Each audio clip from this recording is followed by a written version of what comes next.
Bonjour, bienvenue sur Vesper. Rencontre avec la résilience, la combativité et la joie de vivre. Rencontre avec Pierre Tarence.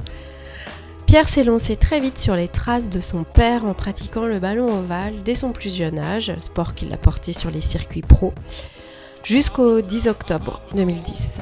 Choc, accident et tout s'arrête. Ou plus exactement, tout commence. Nouvelle vie avec le handicap, nouvel apprentissage pour retrouver son autonomie, nouveau métier pour s'occuper et rester ancré dans la société. De son expérience, Pierre explique le combat continu, la reconnaissance de la faute sportive offrant l'accès à l'indemnisation et bougeant les lignes au sein de la fédération, la reconversion professionnelle soumise aux formations accessibles pour les personnes en situation de handicap, le quotidien, les voyages. Cet hyperactif ne s'arrête pas, même s'il n'a pas eu d'autre choix que de mettre son corps au repos. Il part pour un grand défi solidaire, le Tour du Golfe du Morbihan, en Goélette, avec une team motivée. Les 175 km de l'ultramarin. Alors plus qu'un challenge sportif, c'est pour lui l'envie de parler des blessés et des accidentés du rugby, de mettre en lumière la Fondation Ferras qui l'a aidé au quotidien après son accident, et Rugby Espoir Solidarité. Pierre qui roule, l'association qui porte le dossard du Grand Raid, s'entraîne depuis septembre pour transformer l'essai. Solidarité, enjeux de communication, mise en lumière des victimes d'accidents dans le sport, autant de thèmes riches et forts, véhiculés par un tempérament admirable. Très belle écoute. Bonjour Pierre. Bonjour Annabelle. Tu vas parcourir 175 km, le raid mythique du golfe du Morbihan. Dis-moi, est-ce que tu aurais imaginé ce type de challenge pour toi dans ta carrière sportive ? Non, même pas. Inimaginable. Inimaginable. Ouais, même là encore, j'ai du mal à réaliser que je vais faire ça. Tu es en fauteuil roulant depuis 13 ans. Comment tu te sens aujourd'hui ? Aujourd'hui, une vie normale, heureux. Un papa comblé et un mari comblé. Le bonheur. Le bonheur. En tout cas, ça se voit sur toi. Tu as les yeux qui pétillent et le sourire jusqu'aux oreilles. On se voit parce que oui, tu pars faire un challenge de dingue. Alors pas tout seul. C'est Pierre qui roule et qui roule en équipe. On va en parler de ce challenge du Tour du Golfe du Morbihan dans le cadre de l'ultramarin et de cette association qui est créée autour de tout ça dans une vocation bien spéciale. Moi, j'aimerais qu'on revienne un petit peu sur toi, ta carrière de sportif, parce que je l'ai dit, tu es en fauteuil roulant depuis 13 ans. Tu es un sportif, tu as été un sportif, tu viens du Sud-Ouest, et dans le Sud-Ouest, qu'est-ce qu'on fait ? Du rugby. En tout cas, à Pouillon dans les Landes. Tu as commencé très jeune, je crois, le rugby.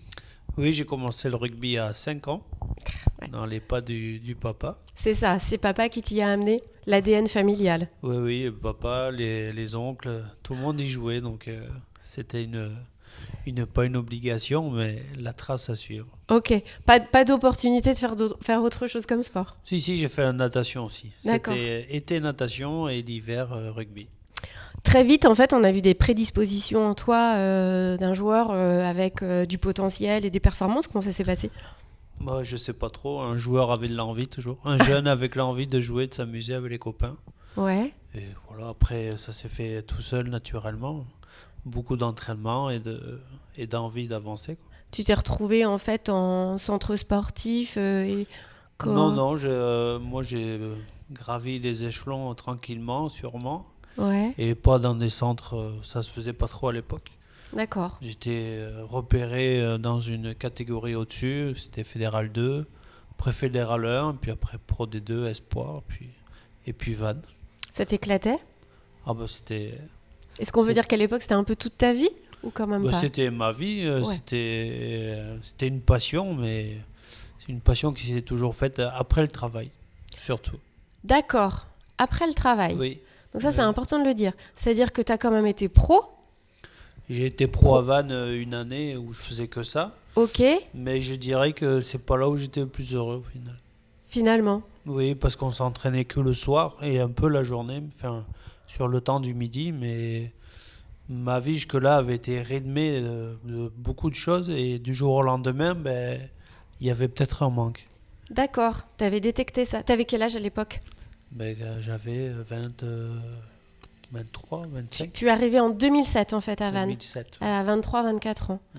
D'accord. Et là, oui, c'est assez mûr en fait de ressentir qu'il y avait un manque. Bah, je le dis maintenant parce que c'est après coup, mais j'étais content de faire que ça, mais au final, n'ayant jamais connu ça, ayant toujours vécu à 200 à l'heure, au final, bah, Travail et sport. il manquait quelque chose, je Ok. pense. Donc ça veut dire que durant toutes tes années de lycéen et d'étudiant, tu avais appris un métier. Ouais, j'étais menuisier de métier, Ok. donc je suis allé jusqu'au bac pro, et D'accord. après j'ai travaillé en suivant, Voilà, dans différentes entreprises en voilà, fonction de là où tu te trouvais. c'est ça. Et donc tu avais déjà un beau métier entre les mains. Oui, Bah oui, finalement qui donne aussi du sens à ce que tu fais aujourd'hui, parce que c'est quand même très en lien. Mais d'accord. Ces 3 années au RCV, donc de mémoire pour moi, tu as travaillé chez Gedimat et Multiplast. c'est ça. J'ai d'ailleurs entendu parler de toi chez Multiplast avec Yann Penfornis. On a parlé de toi. C'était entre ballon ovale et job. Pas d'enfant à l'époque. Non, une maison en construction D'accord. pour la dernière année, donc là c'était une année très dense et Puis j'imagine que tu étais très impliqué dans cette maison en plus. bah, on faisait tout, j'avais fait faire le gros œuvre et après je faisais tout l'intérieur donc tout seul. Donc j'étais chez Multiplast, on finissait de bonne heure, donc après j'étais à la maison et de la maison au rugby.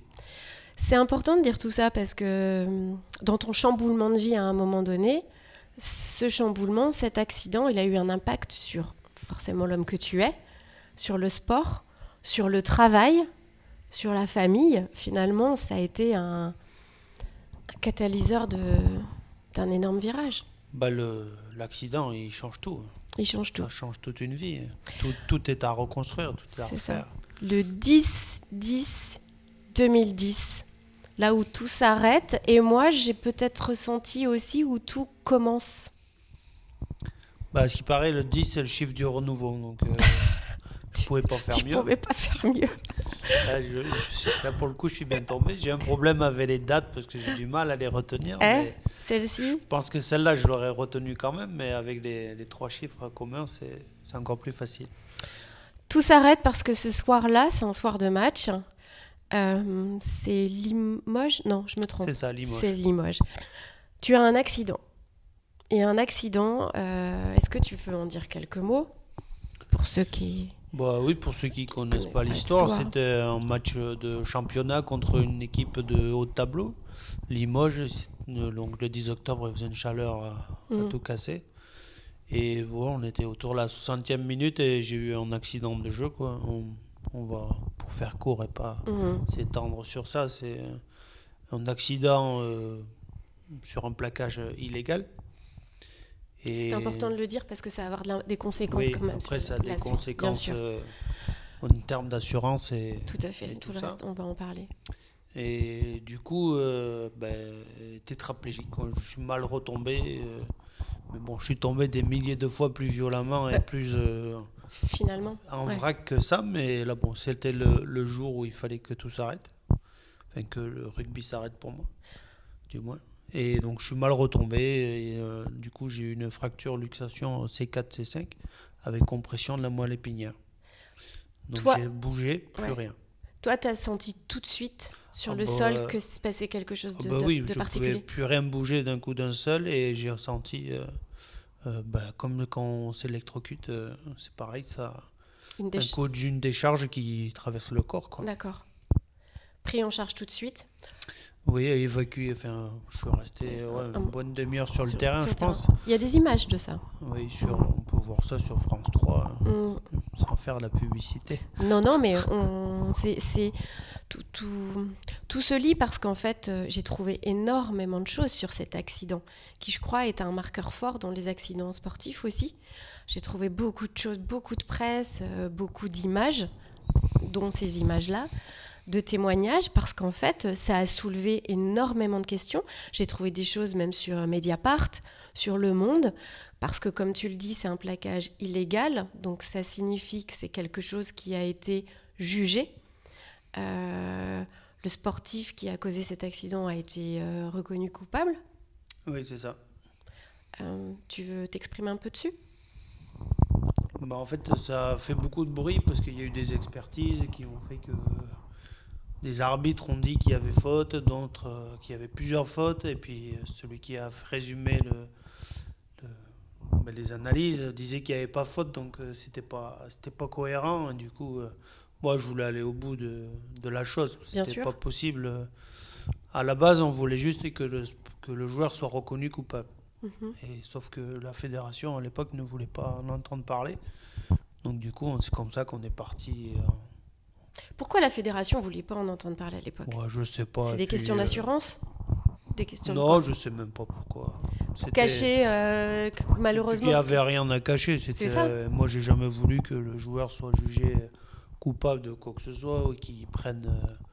Qu'il soit. En fait, c'était reconnaître l'action. Oui, moi, je voulais qu'on reconnaisse le fait qu'il y ait une faute de jeu. Voilà, c'est tout. Point barre. Okay. Après, le jour du procès, le gars en question était plus malheureux que moi. J'imagine. Et plus à plaindre aussi. Vous avez échangé un peu ? On a échangé et puis. Parce que c'était peut-être quelqu'un que tu connaissais en plus ? Non, je ne connaissais pas un sportif pas. Que tu connaissais. C'était un Fidjien, il parlait à peine français, c'était compliqué. Oui. Compliqué pour lui de se retrouver là face à des gens. Il ne connaissait personne.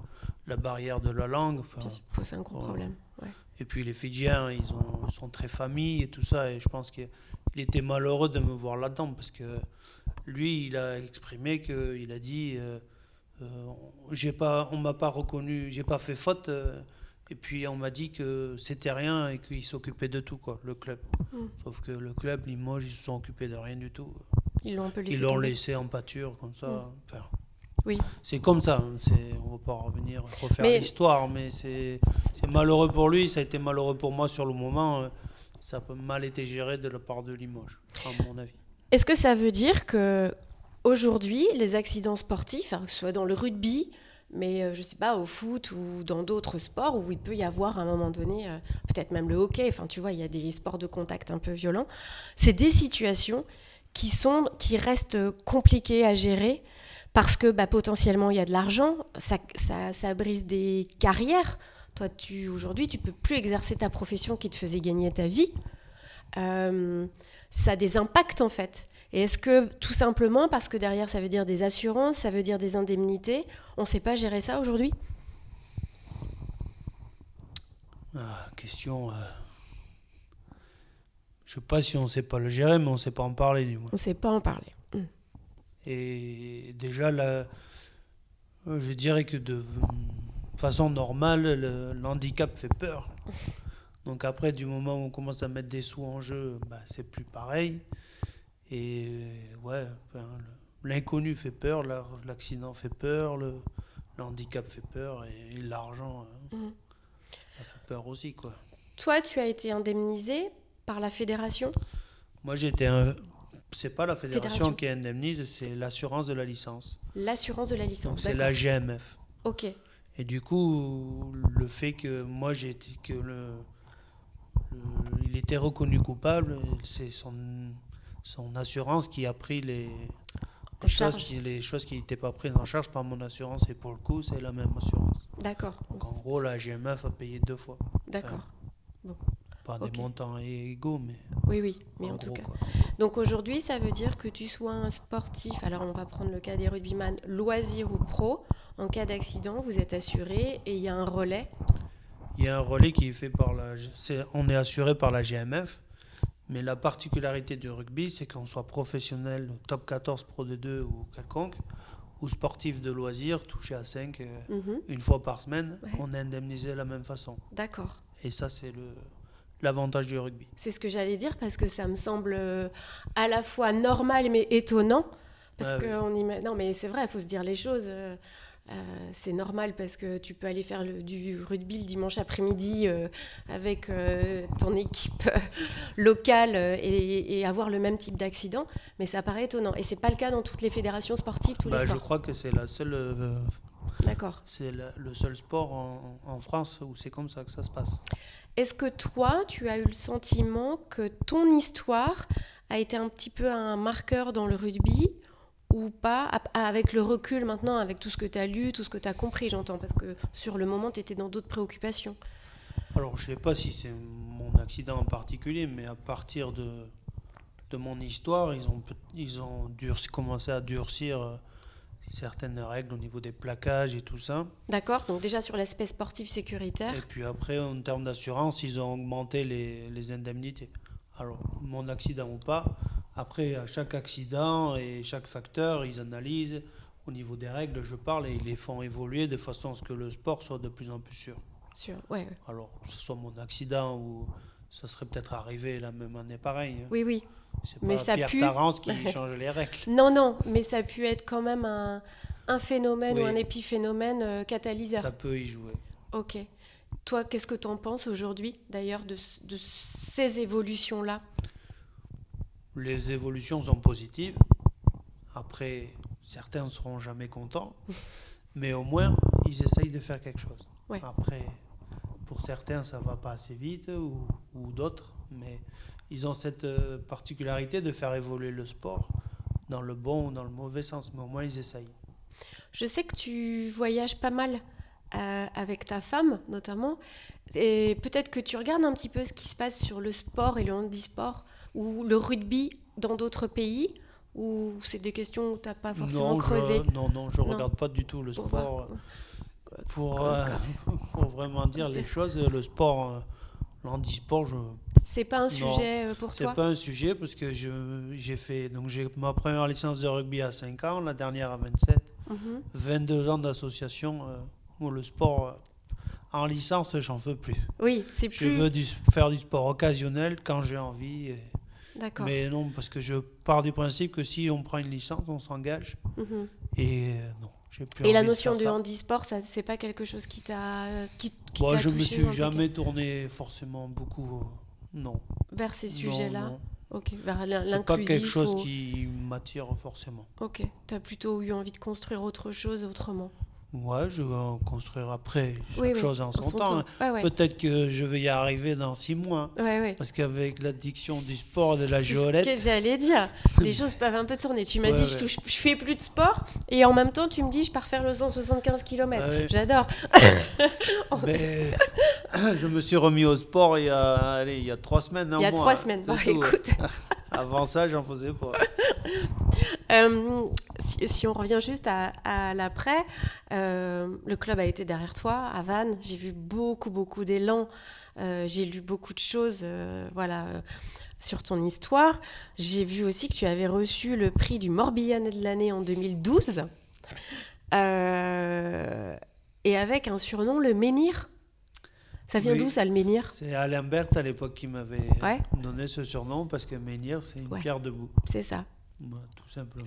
Une pierre debout qui roule aujourd'hui. Ça a eu de la résonance, ce prix du Morbihanais de l'année, pour toi? Franchement? Non. D'accord. Bon, c'est pareil, là aussi, c'était... C'était parce que j'avais eu l'accident à Vannes, je suppose. Ouais. J'avais rien fait d'extraordinaire. Non, mais c'est aussi de ne pas oublier et de voir qu'on peut avancer. Oui, c'était sympa, j'avais pris ça avec... ça fait toujours plaisir. Hein. Ça en est suivi de cet accident quasiment 2 années à Carpape. Oui. C'est ta mentalité de sportif qui t'a permis d'obtenir des résultats comme ça? Parce que moi, je te vois aujourd'hui bien vaillant. Hein. Je trouve que c'est la chance, surtout. Pourquoi tu dis ça? La moelle épinière, ça se reconstruit pas. Donc c'est soit ça revient, soit ça revient pas. C'est pas parce que vous travaillez plus que ça arrive plus vite. D'accord. C'est un peu de chance, après de l'envie, du mental, et puis voilà. Mais la nature, elle fait les choses toute seule. Mais je sais pas, pendant ces 2 années où au début, tu as dû avoir des coups de colère, des coups d'envie de tout casser. Non, même pas. Même pas? Même pas. Ma femme qui était ma kiné à l'époque vous dira que j'étais un extraterrestre. Qu'est-ce qu'elle veut dire quand elle dit que tu étais un Bah, extraterrestre, à j'ai ton avis? jamais eu de colère. T'as J'ai jamais... toujours été conscient des choses. D'accord. Et je disais, mon corps se repose. Parce que je vous avais dit que j'avais un rythme bien effréné. J'étais tellement fatigué que limite, je ne peux pas dire que j'étais content, mais je me reposais. Ah ouais. Ouais. Et du coup, non, j'ai jamais eu de colère particulière. C'était Tu la crois, fatalité, quoi. tu crois à des signes comme ça, toi? Un peu. Un peu, ouais. Après, on veut pas les voir, donc. Mais toi, ouais, Mais t'analyses un peu. après coup, je dis, mais pourquoi j'ai pas écouté? D'accord. Quand Que tu je refais... voulais arrêter cette année-là.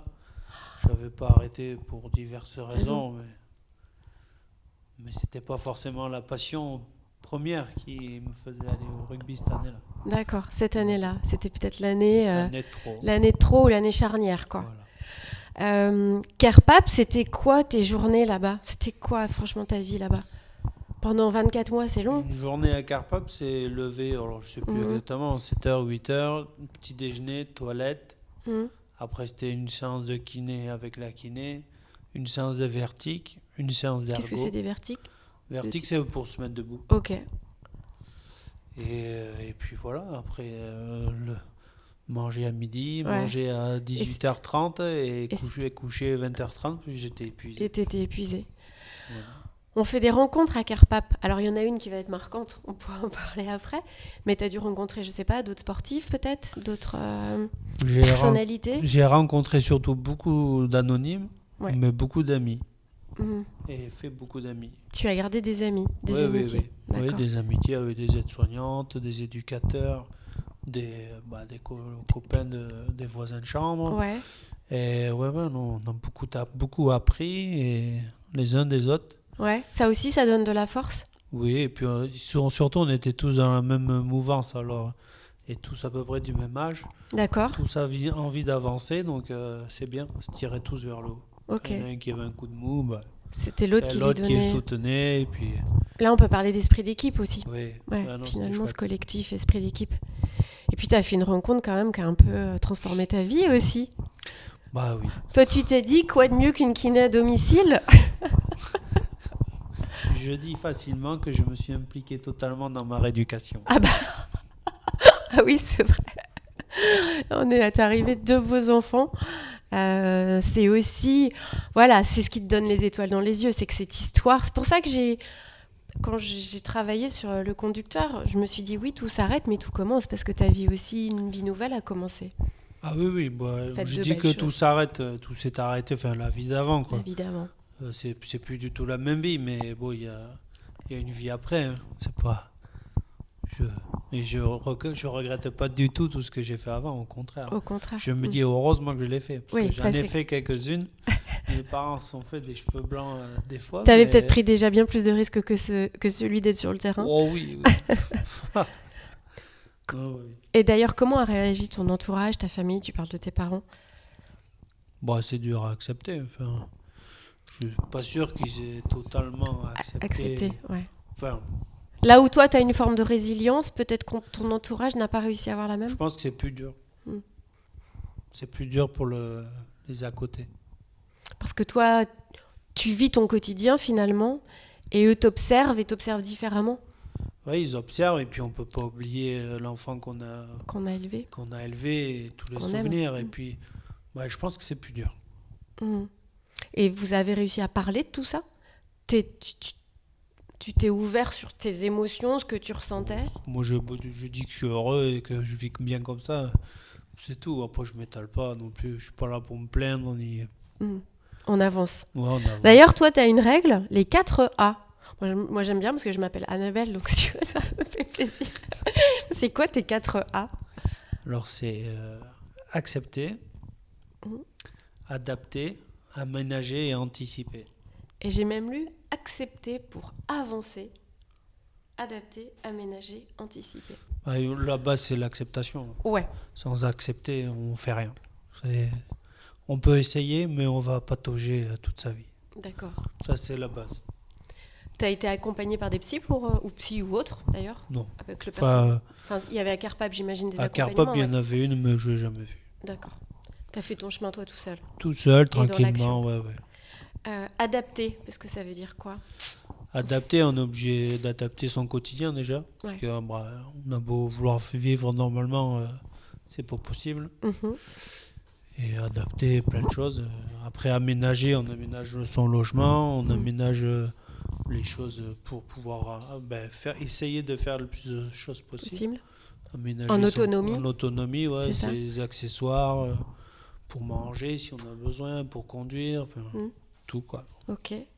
Et anticiper.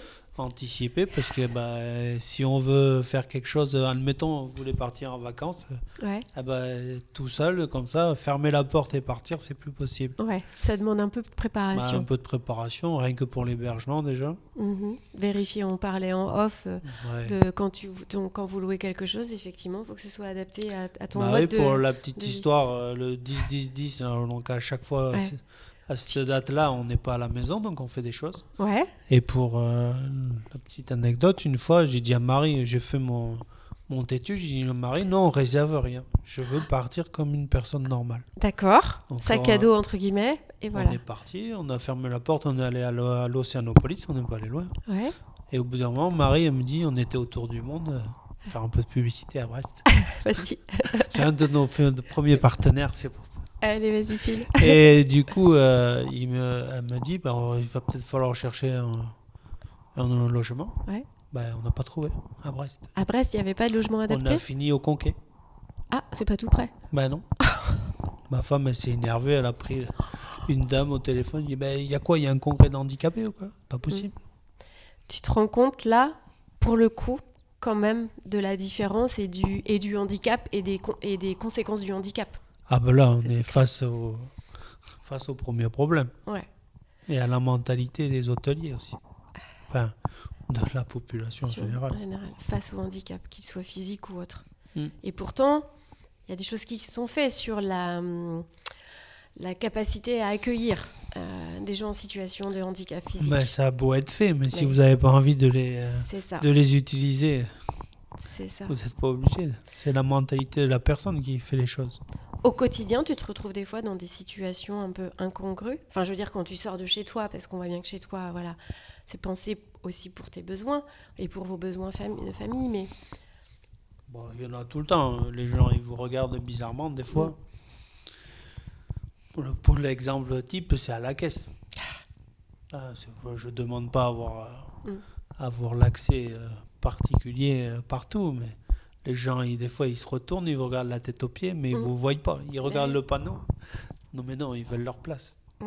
Mais c'est malheureux. C'est ça et plein d'autres. et plein d'autres choses. Bon. Anticiper, c'est aussi à un moment donné, tu nous l'as dit, tu as toujours travaillé, toi. En fait, voilà, il y a le sport, il y avait le rugby, mais il y avait aussi ton job, ton travail, et puis j'ai l'impression qu'un job que tu aimais particulièrement. Sauf qu'à un moment donné, il a fallu réfléchir à une transition entre avant et après accident, parce que faire le métier de menuisier, du coup, ça devenait compliqué. Tu as réfléchi à ce que tu avais envie de faire, parce que toi, tu as envie de travailler, gagner ta vie, être, je dirais, indépendant. C'est surtout que il fallait s'occuper. T'occuper. Ouais. Travailler, c'était pas le mot. Pardon. Oh non. Travailler n'était pas le premier mot. D'accord. C'était s'occuper. S'occuper de l'esprit. L'esprit et Ok. puis la journée, parce La que journée, ouais. tout seul toute la journée, c'est pas non plus. Et c'était pas ta façon de vivre, surtout. Non, et seul, c'est Ok. pas. Ah ouais. Parce que vous sortez de Carpap où il y a, vous avez tout plein de monde toute la journée, Ouais. vous retrouvez tout ça à la Du jour maison, au lendemain. Ouais. ça fait bizarre. Ok. Et du coup, c'était s'occuper. Donc j'ai fait, je me suis lancé vers l'analyse vidéo parce que je me dis le rugby c'est ma vie. Hein. Oui. Je regarde 2 fois plus qu'avant. Et du coup, je me suis sorti, voilà, je me suis tourné vers ça. Et donc j'ai fait une formation d'analyste vidéo. J'ai travaillé un peu pour Bègles Bordeaux. Et puis après, bon, ça l'a pas fait. D'accord. Ça l'a pas fait parce que quoi? T'as pas trouvé de mission? Parce que... J'ai pas trouvé de club qui voulait de moi. Tout D'accord. simplement. Mais tu sais, parce qu'il n'y avait pas de besoin? J'ai envoyé des CV à tous les clubs de top 14 et de Pro D2 et il y en a quelques-uns qui m'ont répondu gentiment Ok. et d'autres qui m'ont pas répondu. D'accord. Et après, ça l'a pas fait, c'est tout. Bon, On va donc pas- on tourne la page d'analyse Voilà, c'est vidéo. Tu t'es dit, ok, donc ça va pas être ça va être autre chose. Et là, je me suis dit, ben, menuisier, c'était mon métier, c'était la Ouais. conception des choses. J'aime bien la déco, j'aime bien bricoler, donc architecte d'intérieur. Ok, Donc ce qui on est était reparti dans vers les une études. formation. Ok. Quand c'est comme ça, tu fais ça comment? T'es Là, allé j'ai sur fait- site et Je me suis tourné vers Pôle emploi. ouais. Alors là, ça a été une vaste blague, hein, c'était compliqué. Donc je me suis débrouillé Alors, tout seul encore. D'accord. Comme ça, si on fait des erreurs, au moins on sait pourquoi. Ouais. Donc j'ai trouvé une information comme ça, comment dire, En école, en école d'architecture d'architecture intérieure. d'intérieur. Celle de Vannes? Non, je faisais ça à la maison. J'avais Ok. 12 modules à passer. Ah oui, ok. C'était juste une formation. Bon, bref, je trouve plus le mot. Pas de Et souci. moi, c'était pas. Ouais. Encore une fois, les gens doivent s'adapter à vous et ils disent que c'est pas un problème, le handicap, mais au final, Face à certaines situations, ça devient problématique. quoi. oui, c'est problématique. Quand la dame au téléphone, elle vous dit, oh, mais vous inquiétez pas, il y aura beaucoup de choses faites par l'ordinateur, ça sera pas un problème, votre handicap.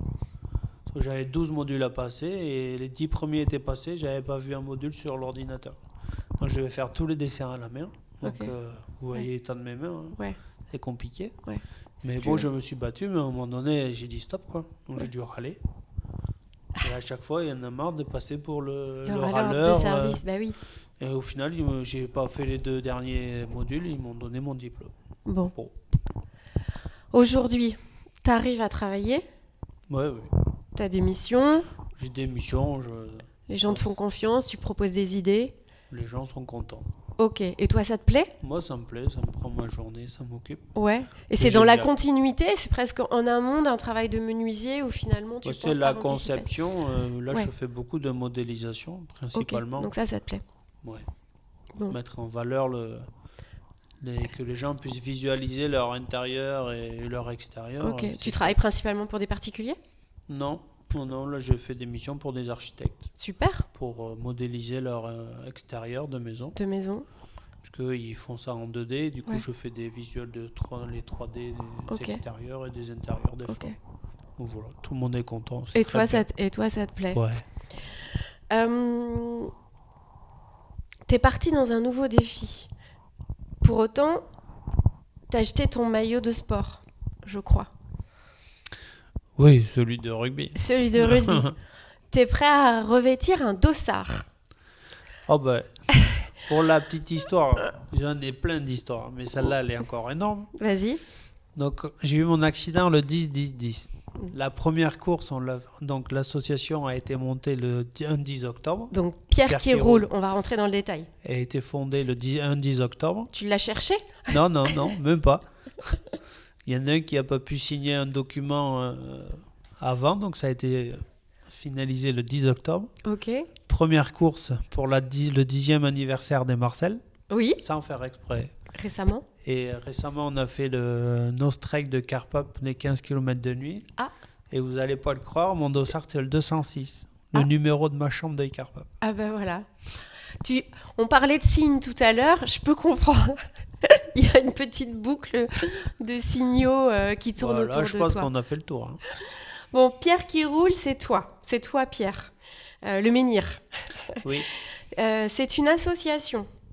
Une association, donc ça veut dire qu'il y a toute une équipe autour de toi, dont l'objectif premier, c'est de réaliser une aventure quand même assez incroyable en 2024, le Tour du Golfe, dans le cadre du Grand Raid qui Oui. se déroule durant l'ultramarin. Alors, déjà, juste, comment est née cette idée et pourquoi ? Alors, l'idée est née, je pense, Toi, vers, le grand sportif vers actuel. 3h le soir, Ouais. vers 23h pour une crémaillère de maison d'Olivier. Bon, voilà, Olivier Savrel qu'on salue. Voilà. De toute façon, les grandes idées elles naissent toujours autour d'un verre. Oui, enfin là, il n'y en avait peut-être pas qu'un, mais bon. Je pense pas. Et du coup, donc ça, c'était en 2019. Et Ça remonte en ouais, fait, hein, comme on quoi. avait déjà créé le WhatsApp Pierre qui roule 2020 à l'époque. Génial. Sauf que, bon, ça a pas fait la 2020, Covid est 2021. parlé.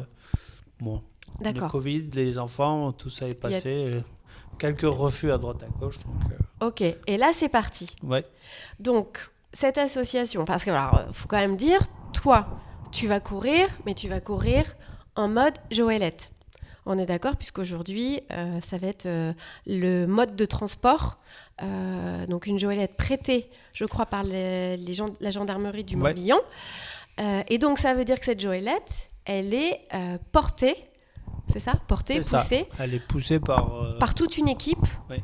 de coureurs qui vont se relayer durant les 175 km, alors par étape de 10 km à peu près. À peu près, oui. C'est ça.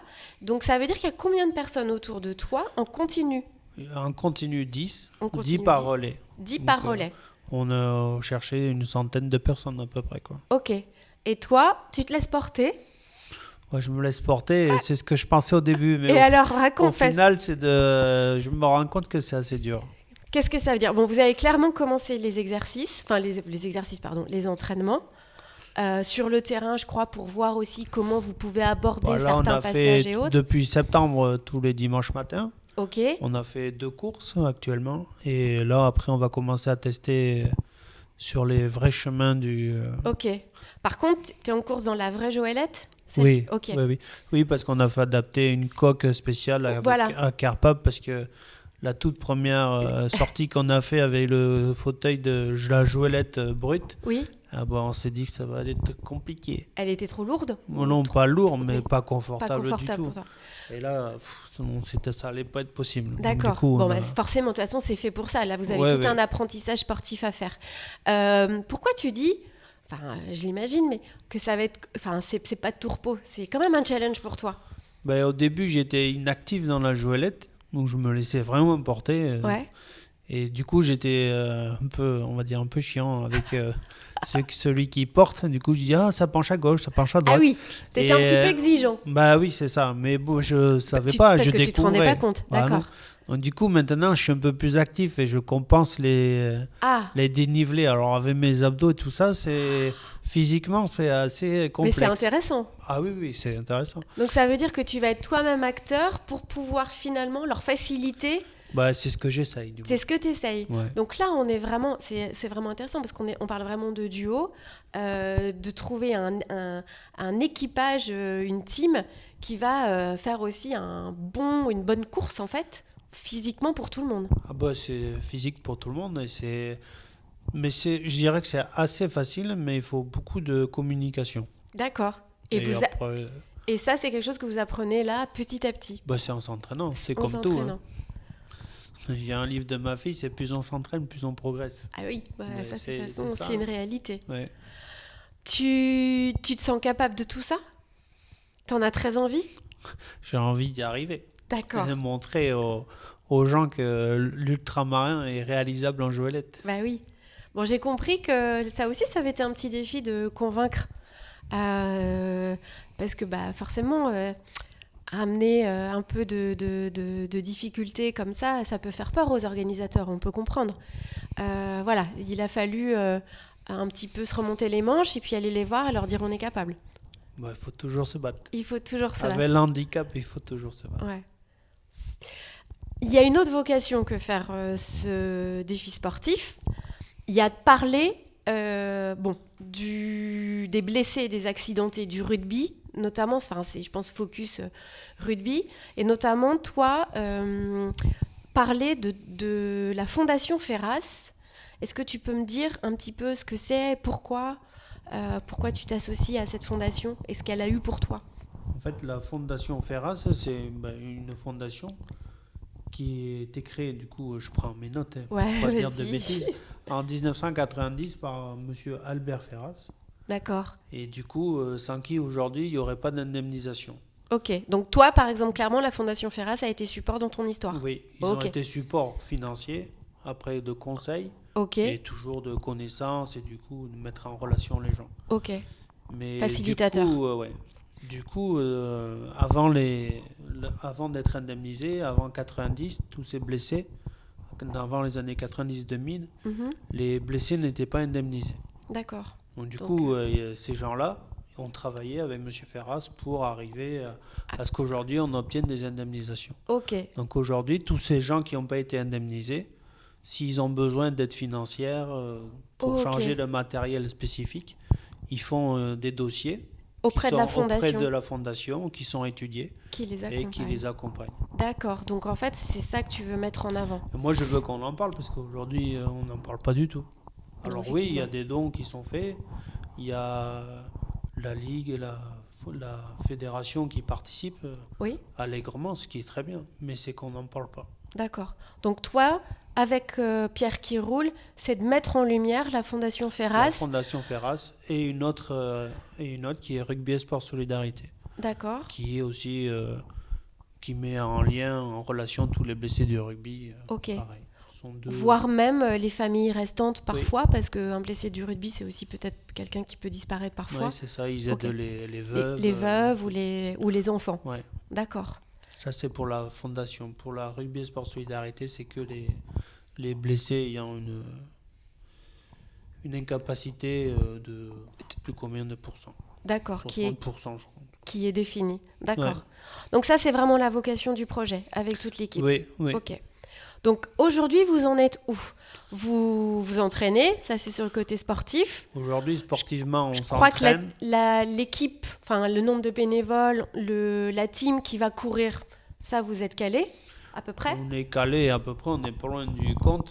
Après, vu que c'est nouveau et on est en toute découverte, on ne sait pas exactement combien il en faut. Ouais. Donc on va... Bon.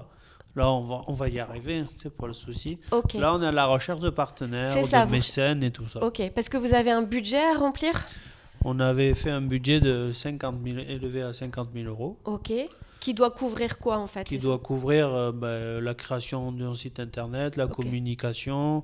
On veut équiper les gens correctement pour faire la course et faire parler des Pierre qui roulent. Ok. On veut faire une réception le dimanche avec tous les partenaires et les faire un peu de festif, voilà. Et du coup, par la même occasion, j'espère que nos parrains pourront être là et faire une vente aux enchères de maillots. Alors, qui sont les parrains ? Les parrains sont j'ai vu 2 rugbyman. Nolan Le Garec, le pur vanté, oui. Et Anthony Boutier, le pouillonné passé par Vannes et qui maintenant est à Montpellier. Ok. Voilà. D'accord. Donc, pour eux, j'espère qu'ils ne seront pas là parce que c'est le week-end de la finale du championnat. Donc, tu espères qu'ils seront sur le terrain ? Voilà, pour eux, mais pour l'association, j'aimerais bien qu'ils soient là. Ok. Et puis des gens de la fondation qui seraient là aussi, j'imagine. Oui, il y a un représentant de la fondation de Rugby et Sport Solidarité qui devrait être là. D'accord.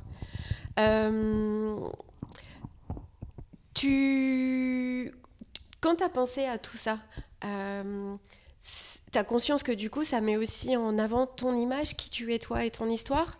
Que ça te ramène aussi à ton histoire, ce dont on vient de faire. Tu vois ce que je veux dire ? Bon, moi, je ne fais pas ça pour qu'on parle de moi. Hein. Je fais loin de là, c'est pas mon... Mais ça te ramène à ton histoire et ton passé. Oui, mais ça ne me dérange pas du tout. Ok. Non, moi, c'est juste une épreuve collective. D'accord. Et moi, je suis collectif, je suis pas solo dans l'histoire. Il n'y a pas que Pierre, il y a Pierre et son équipe. Ou son équipe et Pierre, on fait qu'un, pour le coup. Parce que moi, sans eux, je ne pourrais pas avancer. Oui. Et eux...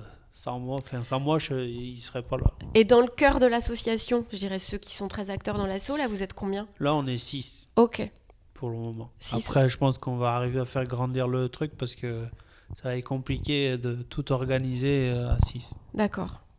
Donc ça peut être aussi un petit appel à personnes bien motivées. Oui, ça a l'air de venir. Bien motivées, il y en a pas. Certains, il faut les calmer un peu pour le moment, mais...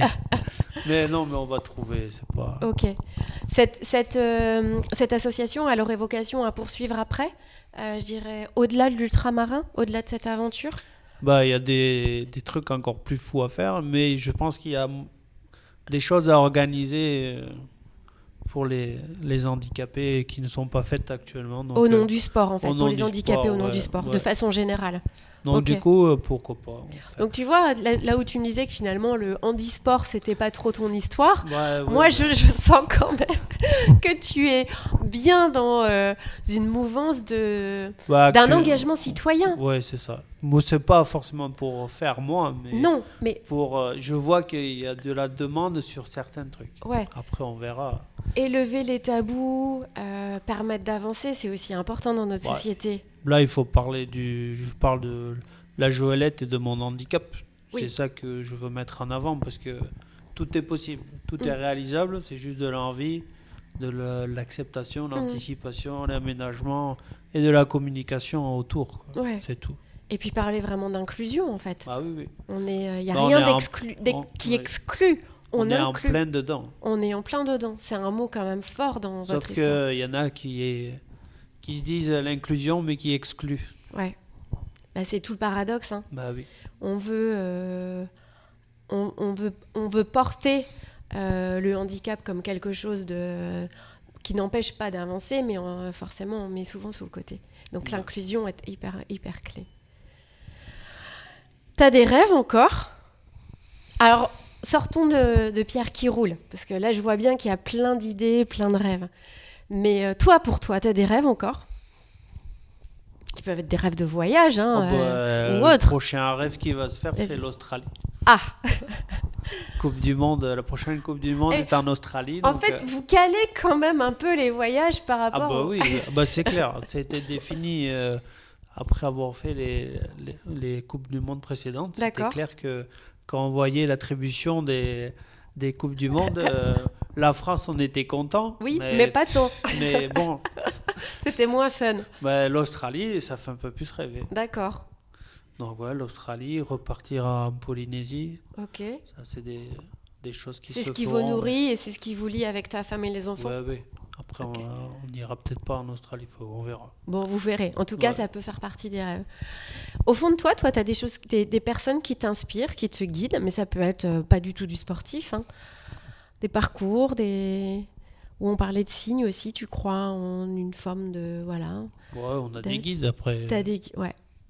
Après... Tu les écoutes un peu ? Non, pas forcément. Non, j'ai pas forcément de personnes qui me font avancer. Tu te fais confiance à toi ? Ouais, puis quand ça doit arriver, ça arrive. D'accord. Puis après, il faut pousser un peu les choses. Ouais. Puis des fois, on se prend des portes, donc on se dit que c'était pas le bon moment. Ouais, c'était pas le moment, il y en aura d'autres. Pierre, je te remercie pour cet échange. Je souhaite un bon vent à Pierre qui roule.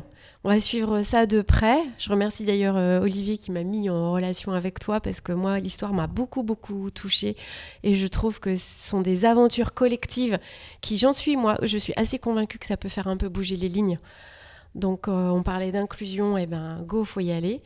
On balance l'appel quand même aux mécènes et aux partenaires en complément parce que c'est important pour faire vivre l'histoire. Moi, je vais mettre tous les éléments, la Fondation Ferras et Rugby un peu dans le podcast. Il y a une très jolie affiche qui a été faite. Tu peux nous dire un petit peu vers qui tu es allé ? Du coup, là, je me suis rapproché aussi de Nietzsche. Régis Lajoie qui nous a fait une super affiche. Et du coup, que je remercie, que je félicite. Ouais, on voit la petite touche potentielle du rugby. Et puis, il avait fait une belle affiche, je crois, c'était des fêtes de Bayonne. Oui. Il me semble, donc on est encore dans le sud-ouest. Hein. On retourne un peu là-bas, ça fait la boucle. Non, mais on se rapproche des gens que l'on connaît d'un peu de près ou de loin. Et puis, on va faire la boucle. Eh bien, c'est une très belle affiche qui porte le projet Pierre qui roule. Je te remercie, Pierre, pour le temps accordé et ta gentillesse et ton sourire. Merci à toi, Annabelle. Et puis, je te dis à très bientôt. À bientôt. Merci, Pierre, pour ce témoignage. Moi, j'entends un homme engagé sur le front citoyen qui a envie d'être dans l'action avec plaisir et avec beaucoup de sourire. Ça fait du bien. On se quitte avec Björk et Yoga, un titre qui fait écho avec ce que l'on vient d'entendre. Ciao, ciao. All these accidents that happen, follow the dot. Coincidence makes sense only with you. You don't have to speak, I feel emotional landscapes.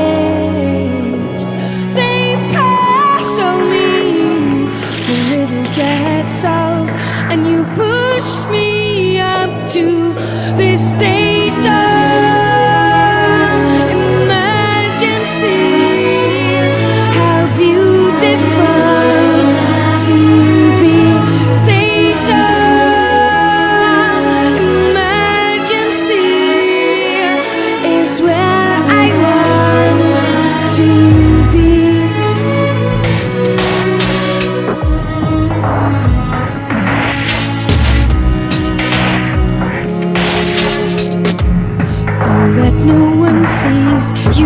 see what's inside of me. Every nerve that hurts, you heal deep inside of me.